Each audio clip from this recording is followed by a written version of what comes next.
Shalom tous et toutes.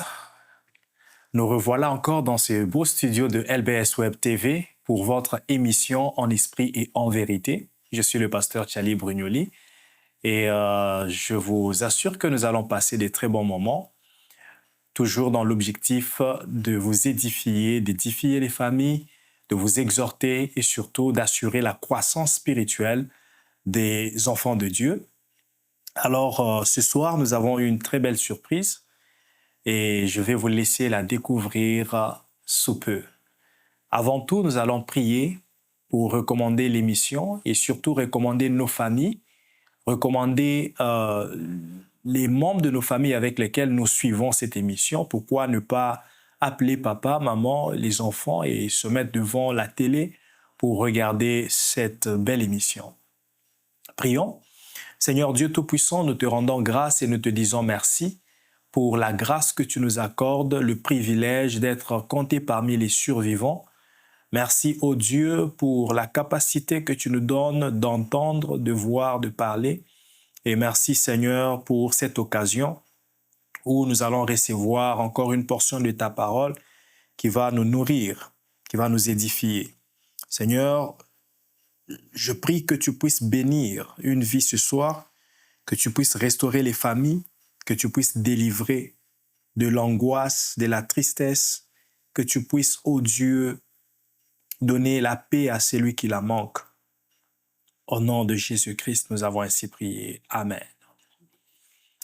Alors, comme je vous le disais, cette émission est particulière et spéciale parce qu'elle va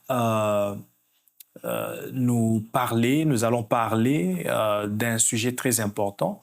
Quand je dis nous, c'est parce que je ne suis pas seul sur ce plateau. Je suis avec mon invité spécial, mon invité de marque, que vous allez découvrir, maman Christine.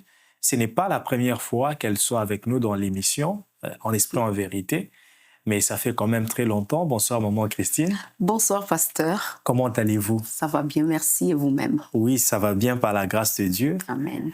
Alors, nous vous souhaitons la bienvenue dans l'émission En Esprit en Vérité, qui ne vous est pas étrangère. Vous êtes familiarisé déjà avec l'émission, vous connaissez le concept. Et je pense que ce soir, vous nous apportez encore de la bonne nourriture, comme d'habitude. Merci beaucoup pour l'invitation. C'est toujours un honneur d'être ici et c'est grandement apprécié. Soyez bénis. Amen, amen. Alors, ce soir, nous allons parler d'un sujet très important et nous allons laisser maman Christine l'exploiter. Mais avant cela, j'aimerais que maman Christine puisse se présenter un peu les différentes casquettes que vous portez et surtout la casquette qui vous amène à aborder ce sujet que je n'ai pas encore annoncé, bien évidemment. Mais c'est quoi les différentes? Il y en a qui connaissent maman Christine comme une prophétesse. Il y en a qui connaissent maman Christine comme une coach en développement personnel. Il y en a qui connaissent maman Christine comme une écrivaine. Mais écoutez, parlez-nous un peu de toutes ces casquettes que vous portez en vous. Ça peut inspirer aussi quelqu'un à devenir comme vous. Vraiment. Oui, je suis Christine Mouchalamé, prophétesse de ministère. Donc, je suis fondatrice de Maison de Célébration, là où je sers le Seigneur.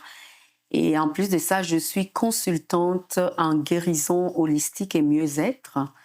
Donc, et en plus, je suis coach en développement de prospérité holistique. Bien sûr, je suis écrivaine, auteure de plusieurs livres. Je suis éditrice, conférencière, chantre, puis toutes ces choses-là. Alors, oui, je suis aussi, j'ai fait du coaching aussi, dans les coachings des familles, les coachings en développement personnel, les coachings dans plusieurs choses, parce que j'ai une formation en approche orientée solution, en neurolinguistique, programmation neurolinguistique et en neurosciences. Wow! Tout ça, toutes ces richesses dans une seule personne. Donc, maman Christine, nous allons exploiter le sujet autour des familles, mais je vais lire la parole de Dieu Et cela va nous permettre de dévoiler le sujet de ce soir et ainsi vous donner la parole pour l'exploiter. La Bible dit dans Galates chapitre 6, verset 2, « Portez les fardeaux les uns des autres et vous accomplirez ainsi la loi de Christ. » Portez les fardeaux les uns des autres. La question que je vais vous poser, c'est comment faire dans une famille pour que chacun ait cette conscience d'abord et puis que cela soit facile pour lui de porter le fardeau de l'autre. Excuse-moi, je vais encore approfondir la question. C'est parce que de nos jours, nous voyons dans nos familles, dans les familles, nous voyons des gens qui se plaignent. Peut-être c'est l'homme qui se plaint que toute la charge revient sur ses épaules, c'est lui qui s'occupe des enfants, c'est lui qui fait ceci, c'est lui qui fait cela. Parfois, c'est la femme qui se plaint aussi de son coin. Alors, on ne sait pas vraiment établir un équilibre pour savoir, mais c'est quoi la charge de la famille, qui a beaucoup plus de charge que l'autre, mais comment faire pour qu'ils aient une même charge? Comment l'homme peut aider sa femme en portant les fardeaux de la femme? Comment la femme peut porter le fardeau de l'homme? Comment les parents peuvent porter les fardeaux des enfants? C'est quand même une situation compliquée de nos jours dans les familles. Comment résoudre cette situation des charges un peu déséquilibrées dans la famille? Ça, c'est une question très, très, très pertinente. Je pense que c'est ça même le point central vraiment des familles. C'est l'équilibre. Mais avant, pour mieux répondre à cette question, j'aimerais d'abord souligner, ici nous parlons d'une émission chrétienne, on aimerait d'abord comprendre les rôles de la femme et de l'homme selon Dieu, le rôle des enfants. Alors la Bible, vous savez, c'est la Bible qui a initié la famille. Il a dit, il n'est pas bon que l'homme soit seul, je lui ferai une aide semblable. Et de cette aide semblable viennent les enfants. Et vous allez voir que la Bible dit que l'homme, il est le chef et le sacrificateur. Et puis la femme, elle est le soutien et puis elle influence la paix. Donc la femme doit être vraiment celle qui apporte la paix. Et les enfants, ce sont des bénédictions et ce sont des flèches dans la main de l'homme et de la femme. Et puis ça, c'est le premier point. Il faut d'abord comprendre ça. Le deuxième point, c'est de comprendre aussi, ici on parle de femmes et mari et femmes, mais il faut aussi comprendre que nous avons de nos jours plusieurs formes de familles. Parce que avec tout ce qui peut arriver justement, quand il y a des conflits, des choses très compliquées, il y a des familles qui se retrouvent, par exemple monoparentales, des familles récomposées. Il y a des familles, des enfants qui vivent sous tutelle d'un parent. De tout cela, donc ce sont des familles différentes et on doit comprendre d'abord dans quel genre de famille nous nous trouvons avant d'abord de comprendre comment aider l'un ou l'autre. Parce qu'on est vraiment sous des paliers très différents.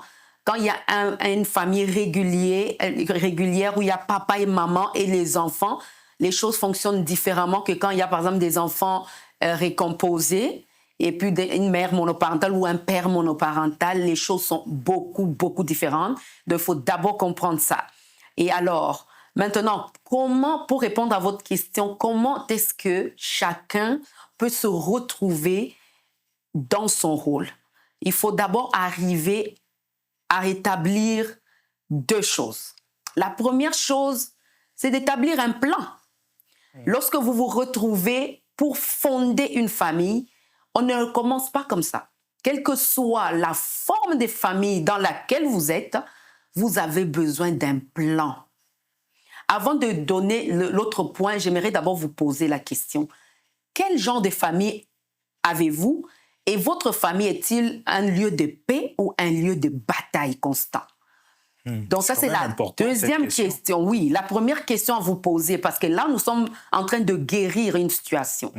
Mais avant de guérir, il faut d'abord faire comme une introspection, un diagnostic.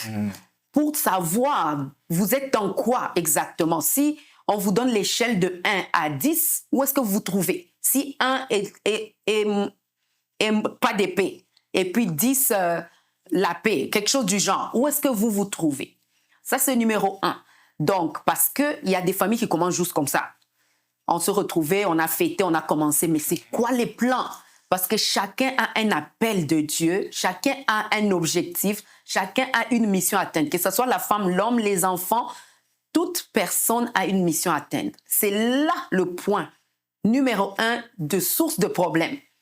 C'est par rapport à qu'est-ce que moi je suis appelée à devenir, qu'est-ce que je suis vraiment. Beaucoup de familles n'arrivent pas à répondre à ces questions et à s'entendre sur ces points et ça pose énormément de problèmes. Le plan. Et puis, après les plans, vous avez des objectifs. Je vais peut-être interrompre sur le plan, parce que l'autre question à se poser, c'est mais qui doit faire ce plan? Peut-être maman se dit, parce qu'on parle de charger des fardeaux. Très bonne maman question. se dit, ben, c'est papa qui doit faire ce plan. Papa dit, non, c'est ton fardeau à toi, tu vas le porter. Qui va faire ce plan-là pour la guérison de leur famille? Je pense que les plans, c'est fait en famille. Et puis, c'est papa, comme lui, le chef, je pense que c'est lui qui a la signature du plan. Tout le monde doit apporter son point de vue dans les plans, dire c'est que... Parce que papa est là, oui, mais papa ne peut pas décider sur les plans, par exemple, la mission de la maman. Parce que la mission est donnée par Dieu. Donc, papa doit être assez outillé pour avoir le discernement ou la compréhension de qui est-ce qui est à côté de moi, qui est cette femme qui est à côté de moi et qui sont ces enfants-là qui sont à côté de moi. Je sais que notre émission est tellement courte. On pouvait parler peut-être de ces livres ici, Élevé comme un pro. C'est un livre dans lequel je parle de comment développer des outils d'un professionnel pour mieux élever les enfants. Mais on peut aussi développer les outils d'un professionnel pour aider sa femme ou son mari. Donc, c'est des choses comme ça qu'on doit faire. Donc, on doit s'asseoir autour d'une table, on pose des questions. Maman, quels sont tes plans à toi? Papa, quels sont tes plans? Les enfants, on les met ensemble dans un seul document, on essaie d'équilibrer tout, parce que ça ne doit pas être de l'anarchie. Tout le monde ne doit pas faire ce qu'il veut. C'est là que j'allais en venir avec cette question. Finalement, former une famille n'est pas juste le fait de venez, faisons des enfants ensemble, on est une famille. Ça demande d'aller apprendre, d'avoir des notions. C'est comme si c'était un apprentissage continuel. Exactement. Donc, un apprentissage. Déjà, avant d'y entrer, on doit apprendre. Il faut vraiment apprendre. Le mariage, quand on y entre, la famille, quand on veut la fonder, c'est une habilité. On doit développer des compétences de vie propices à la famille. De la même façon que nous sommes allés à l'école pour étudier les mathématiques, les physiques et tout, donc on doit apprendre des compétences. Donc j'ai dans mon approche de préparation au mariage pour les jeunes dames, j'ai au moins 8 étapes que j'enseigne pour que la femme se prépare au mariage. Donc vous voyez, on doit apprendre, il y a des choses à apprendre. Et si tu n'as pas appris ça avant que tu n'arrives, il y a un problème. Et en ce moment-là, arrête-toi et ce n'est pas encore trop tard, va apprendre. Tu vas apprendre pour essayer d'être au même niveau. Vous devez être vraiment au même niveau, pas au même niveau de connaissance ou de compétences, mais déjà d'abord au même niveau de compréhension des choses. Donc, vous devez arriver à vous comprendre. Parce que c'est la base même de la délivrance. Exactement. Vous connaîtrez la vérité et la vérité vous affranchira. Ouais, parce que plusieurs familles commencent des problèmes par rapport à l'incompréhension. La capacité de comprendre, de percevoir, d'entendre, de voir, d'écouter. Donc, si moi j'ai dit A et puis toi tu comprends le B, moi je dois être en mesure de te clarifier. Et toi aussi tu dois être en mesure de reconfirmer si tu as compris. Alors, généralement, nous n'avons pas le temps d'arriver dans ce genre de conversation. Ça prend vraiment du genre, ça va tellement vite et puis qui comprend quoi. Mais tout le monde doit être sûr que là, on se comprend, on est au même niveau, on voit dans la même direction et voilà. Donc, c'est un peu ça. Donc, le plan. Et puis, deuxième point, vous devez avoir des objectifs. Parce que les plans peuvent être à moyen, à long ou à court terme. Mais des objectifs, vous pouvez le faire aussi des mini-objectifs, petits à la fois. Vous pouvez dire cette année, quels sont nos plans? Nos plans, par exemple, c'est pour faire ci, ça pour nos enfants, faire comme ça, acheter notre maison, acheter ceci, cela. Ce sont des petits objectifs, mais qui doivent intégrer le plan. Ça ne doit pas être en dehors du plan que vous vous êtes tracé. Si jamais le long du chemin, il y a toujours de l'imprévu, pasteur. Oui. Quelqu'un peut tomber malade, quelque chose peut changer, mais dans votre plan, prévoyez aussi de vous adapter à tous ces changements qui peuvent arriver pour rester assez équilibré. Voilà. Donc, l'équilibre, c'est le premier point, c'est le point majeur que les familles doivent chercher en établissant ce plan et en incluant des objectifs très précis à court, à moyen et à long terme afin d'arriver à cet équilibre-là. Oui, c'est ça. C'est pour ça que j'aime tellement l'équilibre pour moi-même aussi et mes enfants. Oui. Je suis une mère de famille, je ne l'ai pas dit dans ma description, mais j'ai écrit ces livres. J'ai 2 filles magnifiques, de magnifiques filles. J'ai écrit ces livres-là, Équilibre pour les succès, guide complet pour une vie réussie. Donc, c'est un tout petit livre, vous pouvez le lire dans une journée. Je vous dis, votre vie va changer, surtout pour votre famille. Vraiment, découvrez-les, vous n'allez pas être déçus. Donc, l'équilibre, c'est vraiment... Ça fait un deuxième livre, excusez-moi, un deuxième livre que vous présentez. Vous avez dit que vous êtes écrivain, mais comment faire pour avoir vos livres? Mes livres sont sur Amazon. Vous allez écrire mon nom, Christine Mouchalamé. Vous allez trouver mes livres ou encore sur mon site internet Bâtir mon empire, Inc. Parce que quand même, c'est intéressant de voir des livres avec des titres magnifiques comme ça. Les gens vont se poser la question, mais mais comment on va voir les livres? Je sais qu'il y a des téléspectateurs qui seront intéressés à les chercher. Exact. Merci beaucoup. Voilà. Donc, un autre point, c'est... Je sais que les points qui font des trous, des frustrations dans les familles, il y en a plusieurs, mais les points centraux aussi, ce sont des finances. Comment, c'est quoi votre plan financier? Parce que ça, c'est tout. Même la Bible dit l'argent répond à tout. Répond à tout. Donc, ça répond déjà le fait que vous vous êtes mis ensemble, c'est parce qu'il y avait l'argent. C'est l'argent qui vous a permis d'avoir la maison où vous êtes, de faire la fête que vous avez fait, d'avoir les enfants. À la maternité, vous n'avez pas fait votre enfant gratuitement. Alors, l'argent. Voilà pourquoi j'ai amené mon 3e livre encore sur l'art d'argent pour les enfants. Parce que si vous êtes capable d'élever vos enfants, les éduquer à comprendre l'argent à partir des 5 ans, ça veut dire que vous, parents, vous êtes déjà quand même dans une compréhension assez élevée. Parce qu'ici, il n'y a que des exercices qui sont groupés entre les tranches d'âge de 5 à 18 ans pour apprendre à vos enfants comment gérer leur argent, comment faire de l'argent aussi et comment devenir libre financièrement. Et ça, c'est très important. Si vous avez... L'argent est au centre de l'équilibre familial. Quand vous avez des ressources, je peux dire des ressources de façon générale, mais toutes les autres ressources viennent de l'argent, au fait. Pour acheter des ressources matérielles, on a besoin d'argent, ainsi de suite. Donc, travaillez vraiment sur votre équilibre financier. Je pense que ça va résoudre au moins 80% de vos problèmes. Et maman Christine, je pense que c'est pour chuter. Quelle est la place de la grâce dans cet exercice que vous demandez aux gens de faire? Parce qu'il y a les gens qui comptent sur la grâce. Donc, vous avez demandé que les gens puissent apprendre, qu'ils trouvent la connaissance, les notions qu'il faut pour commencer une famille, les notions qu'il faut pour gérer l'argent. Mais il y en a qui se disent, bon, moi, je compte sur la grâce de Dieu et tout va bien aller. Je pense à le proverbe, c'est le parabole des talents. Chacun de nous a reçu des talents. Ça veut dire quoi? Si Dieu avait que la grâce, il ne t'aurait pas donné des talents. Il ne t'aurait pas donné de dons. Vous avez des dons, papa, maman, les enfants. Voilà pourquoi moi, je commence à enseigner aux enfants à partir de 5 ans de développer leurs dons et talents, de les découvrir et de les développer. Pourquoi? Parce que nous avons fait beaucoup d'erreurs. Il y a des choses que si on les avait sues depuis l'enfance, on ne serait pas là où on est aujourd'hui. Alors, donnez l'espoir et donnez du temps à vos enfants. La grâce est là, mais Dieu nous demande le travail. Le travail assure l'abondance et l'indépendance. Et la grâce, c'est quelque chose qui ajoute sur ton travail et qui t'ouvre les portes, qui te donne des opportunités, qui te fait découvrir des choses, qui te fait faire des rencontres prophétiques.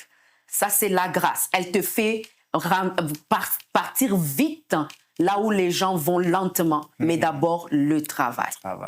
Vraiment, c'est très merveilleux.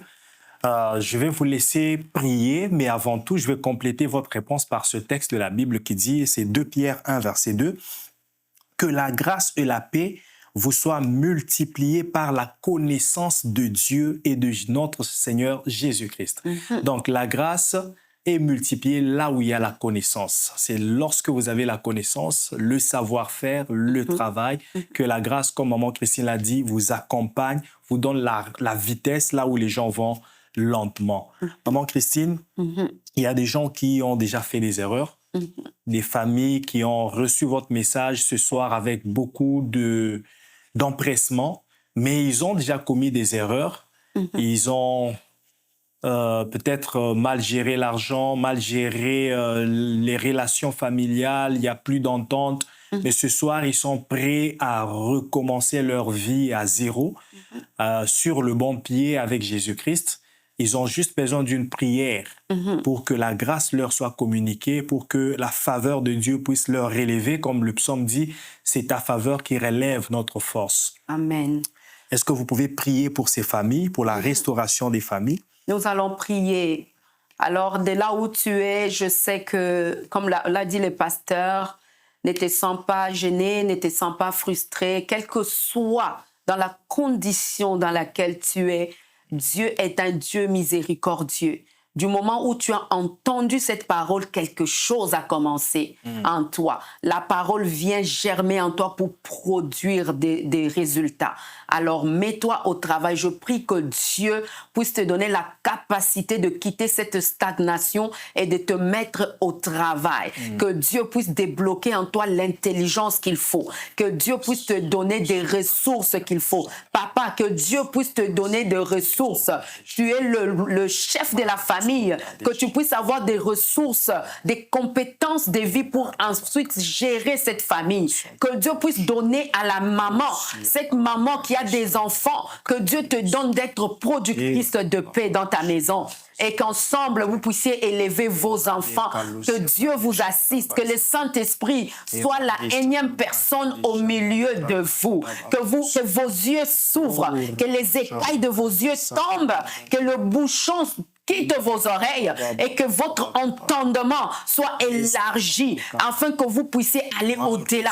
Que Dieu vous donne une intelligence surnaturelle pour que vous puissiez vous rattraper, qu'il vous fasse rattraper le temps, qu'il vous donne les compétences que vous n'avez pas avant, que l'Éternel Dieu puisse vous faire rattraper le temps. Là où vous manquez l'argent, que Dieu vous donne l'intelligence d'investir, l'intelligence de créer, l'intelligence de vendre, l'intelligence de proposer, l'intelligence de négocier afin de pouvoir trouver d'argent. Là où vous manquez de matériel, de ressources, que Dieu vous donne des ressources, qu'il vous donne des ressources. Je sens dans mon cœur qu'il y a plusieurs familles qui manquent de ressources pour élever des enfants correctement. Les enfants n'ont pas tout ce qu'ils ont pour bien grandir. Que Dieu vous fasse grâce. Que Dieu puisse vous toucher. Que ce soir, que Dieu vous donne l'intelligence. Que vos yeux s'ouvrent et que vous puissiez voir la direction divine. Là où se trouve votre bénédiction. Restez dans la paix du Seigneur.